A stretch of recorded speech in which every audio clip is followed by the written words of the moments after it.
wabarakatuh. Sekarang kita sampai di Uhud.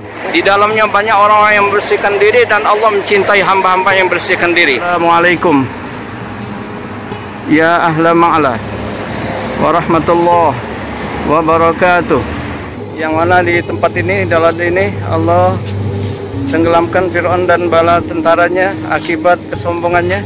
Wa kaifa idza ji'na min kulli ummatin bi syahidin wa ji'na bika. Wassalamualaikum warahmatullahi wabarakatuh.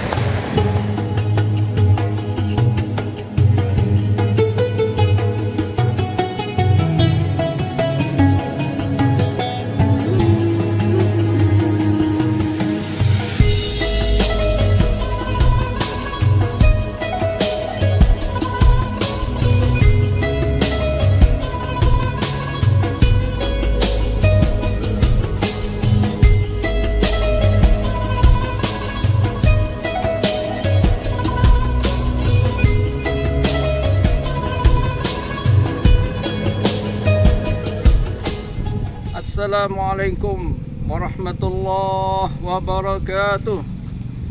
Bismillahirrahmanirrahim. Alhamdulillahirabbil alamin.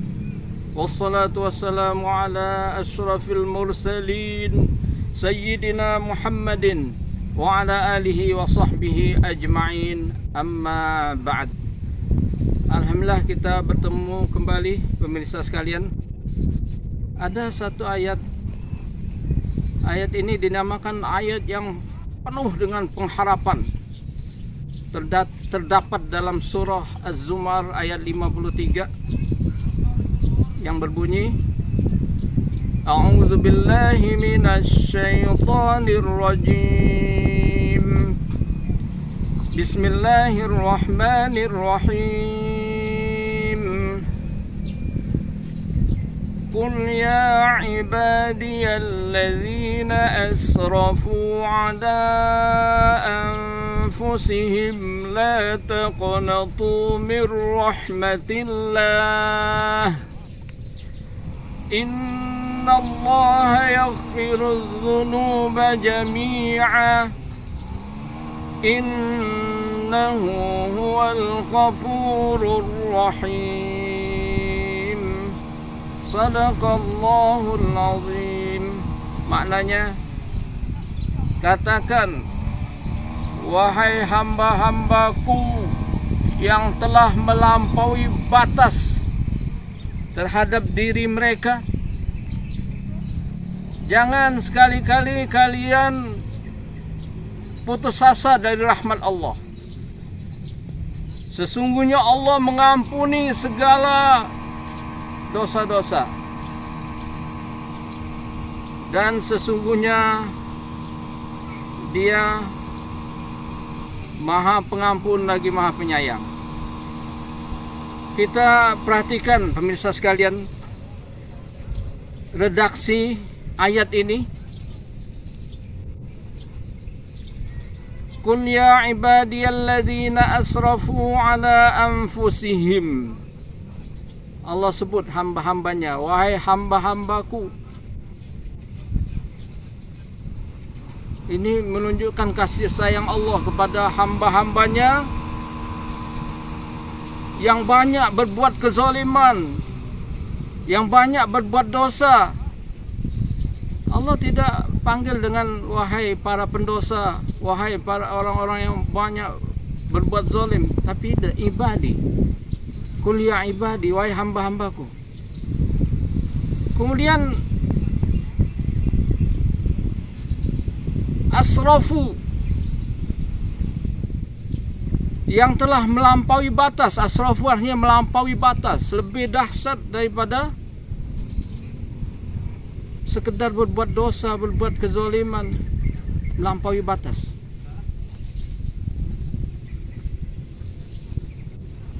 La taqnatu min rahmatillah. Jangan sekali-kali kalian putus asa dari rahmat Allah. Innallaha yaghfirudz dzunuba jami'a. Sesungguhnya Allah mengampuni dosa-dosa seluruhnya. Sebetulnya sudah cukup Allah sebut dengan innallaha yaghfirudz dzunub. Tapi tidak, Allah tambahkan lagi jami'ah, secara keseluruhan. Semua dosa-dosa diampuni oleh Allah SWT. Innahu huwal ghafurur rahim. Sesungguhnya Allah, Dia Maha Pengampun lagi Maha Penyayang. Insyaallah kita akan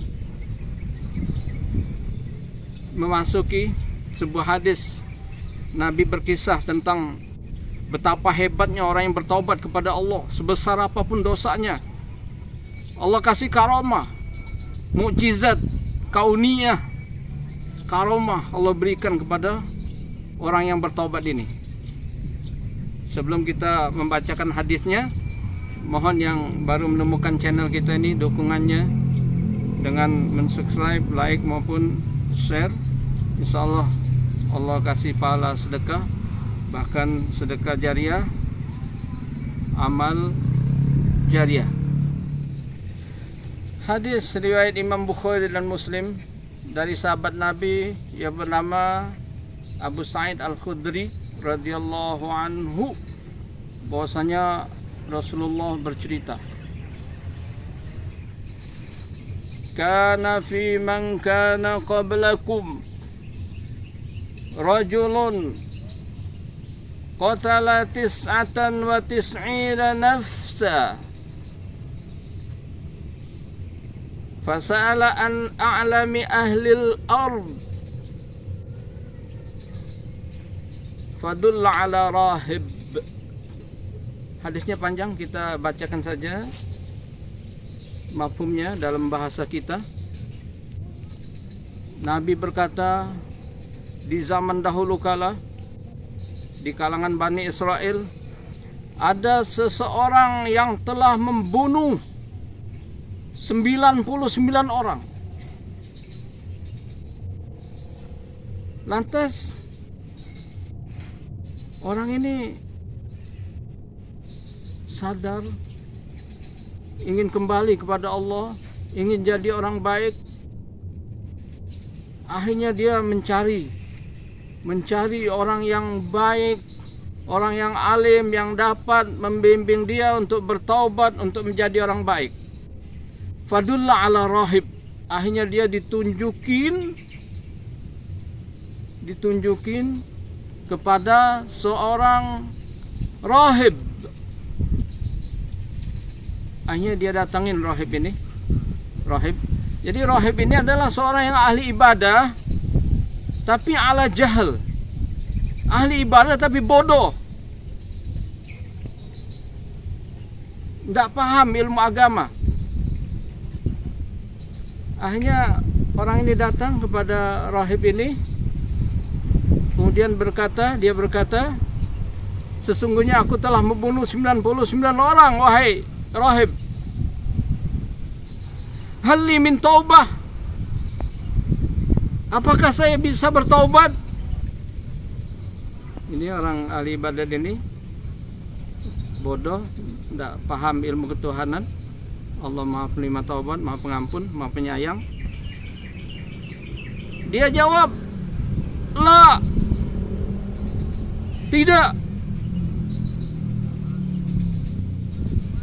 tidak bisa, tidak boleh bertaubat, karena pikiran dia terlalu besar dosanya. 99 orang, satu orang saja luar biasa dosa membunuh orang.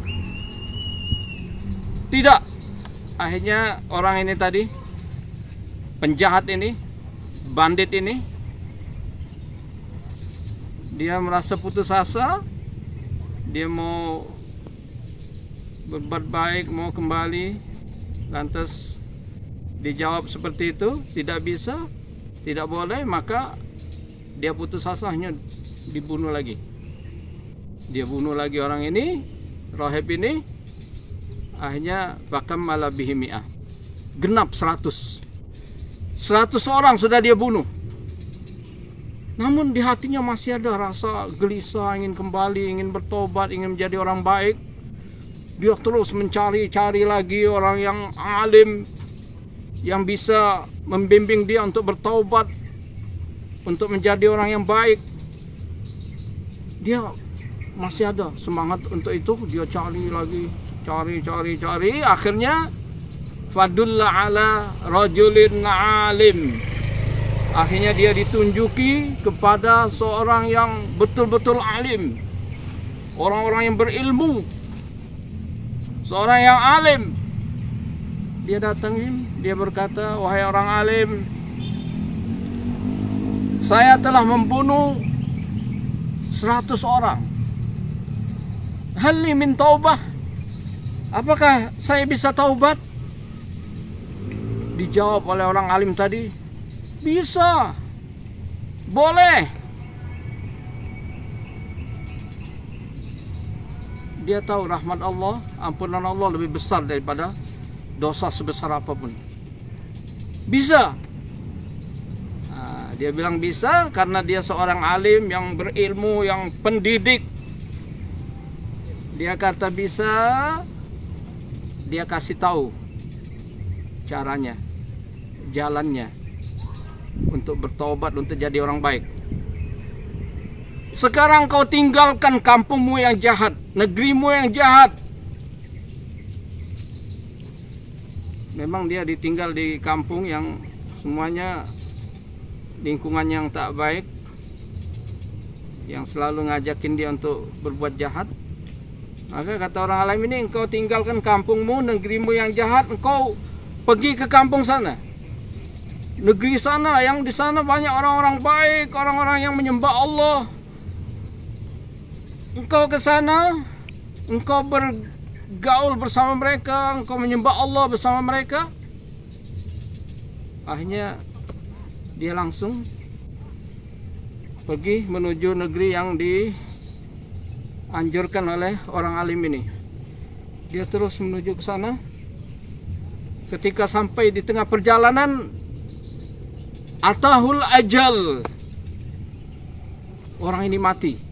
Di tengah perjalanan mati, ajalnya sampai. Akhirnya fakhtasamat fihi malaikatur rahmah wa malaikatul azab. Akhirnya dua gerombolan malaikat, dua malaikat memperebutkan nyawa orang yang mati ini, orang yang sungguh-sungguh akan bertobat kepada Allah. Dua malaikat berselisih, malaikat rahmat dan malaikat azab.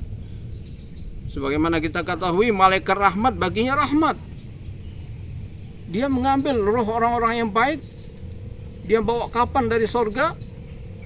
Alasan dia, ini orang ini betul-betul ingin bertobat kepada Allah. Maka mereka lah yang berhak untuk mengambil nyawanya, untuk dikafani dengan kapan dari sorga. Nah, malaikat azab, bagi mereka azab, bawa kafan dari neraka. Mereka mau merebut ruh, nyawa orang ini, karena alasan mereka, ini orang belum berbuat baik sama sekali, belum berbuat baik sama sekali, belum sholat, belum zakat, belum ada kebaikan sama sekali. Akhirnya Allah utus satu malaikat, yang mana satu malaikat ini Allah serupakan dengan bentuk manusia, karena Allah memuliakan orang yang mati ini. Karena yang mati ini adalah manusia, Allah utus malaikat diserupakan dalam bentuk manusia, yang mana malaikat ini yang berbentuk manusia ini mereka jadikan hakim, menjadikan mereka sebagai penengah yang mendamaikan kedua malaikat yang memperebutkan nyawa orang yang mati ini. Akhirnya dia kata, malaikat ini, qisu ma bainal ardain, kalian ukur kedua negeri ini, kedua kampung ini, negeri yang jahat yang dia tinggalkan dengan negeri yang baik yang dia akan tuju, mana yang lebih baik, lebih dekat, maka itu haknya. Misalnya kalau lebih dekat negeri yang dia tuju, lebih dekat jaraknya, bagian malaikat rahmat. Kalau negeri yang jahat yang dia tinggalkan masih lebih dekat, maka dia tidak diterima taubatnya, dia bagian malaikat azab. Hanya diukur oleh malaikat. Setelah diukur, maka lebih dekat negeri yang dia tuju, kampung yang baik yang dia tuju, lebih dekat cuma sejengkal saja. Sejengkal. Lebih dekat sejengkal.